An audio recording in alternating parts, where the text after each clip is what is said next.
Dans cette vidéo, nous allons vous expliquer comment sélectionner et prendre le contrôle d'une lance monitor depuis la radiocommande. Tout d'abord, mettre en marche la radiocommande.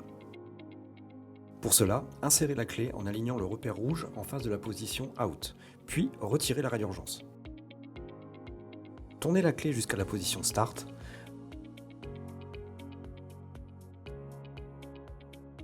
La LED A clignote en vert pour indiquer que le niveau de charge de la batterie de la télécommande est correct. Nous allons maintenant procéder à l'association de la radiocommande avec la lance monitor. Tournez à nouveau la clé en position Start durant une demi-seconde. La LED D clignote rapidement en rouge pour indiquer que la radiocommande effectue une recherche de lance monitor. Si une lance a déjà été associée, les LED A, B, centre et C passent en vert fixe comme ici.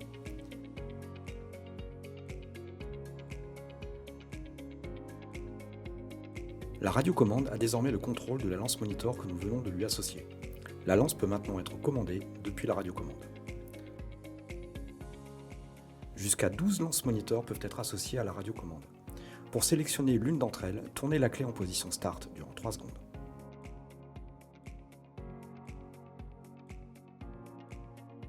Les 12 lances sont réparties dans 3 groupes contenant chacune 4 lances. La LED A indique le numéro du groupe. Les LED B, centre, C et D indiquent le numéro de la lance dans son groupe. Pour naviguer dans les groupes, tournez la clé par de brèves impulsions vers la position Start. Chaque impulsion permet de passer à la lance suivante. Les groupes sont répartis de la manière suivante.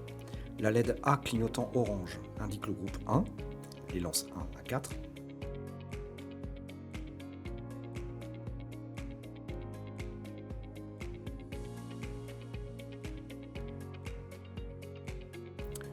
La LED A clignotant vert indique le groupe 2, les lances 5 à 8.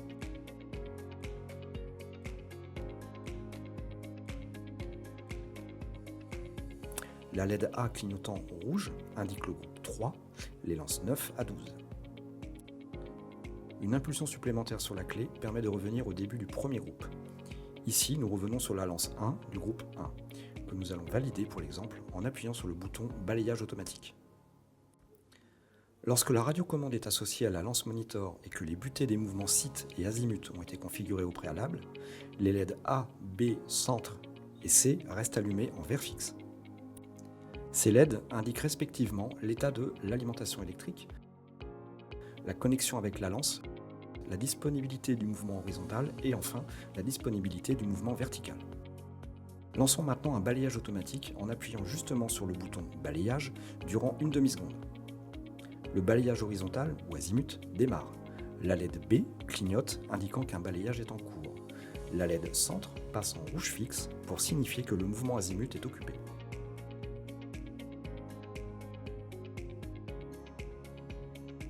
Le balayage est stoppé en appuyant à nouveau sur le bouton de balayage. Les 4 LED repassent en vert, la lance est de nouveau disponible.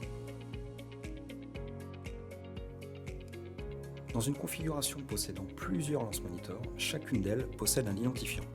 Celui-ci est indiqué sur une étiquette, placée sur la lance comme ici, avec la lance portant l'identifiant numéro 6. Si le voyant D de la radiocommande clignote rapidement en rouge comme ici, cela indique qu'elle ne parvient pas à trouver la lance et que la radiocommande effectue un balayage radio pour trouver un signal. Nous allons donc devoir procéder à la sélection de la lance monitor portant l'identifiant numéro 6, depuis la radiocommande en effectuant à nouveau les opérations vues précédemment. Tournez la clé en position Start durant 3 secondes, puis allez chercher la lance numéro 6 placée dans le groupe numéro 2 en effectuant des impulsions sur la clé. La lance numéro 1, 2, 3, 4, 5 et 6. Validez le choix en appuyant sur le bouton de balayage. La LED D clignote rapidement en rouge le temps de l'association.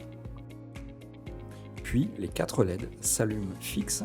La lance monitor numéro 6 a correctement été sélectionnée. Elle peut être désormais contrôlée.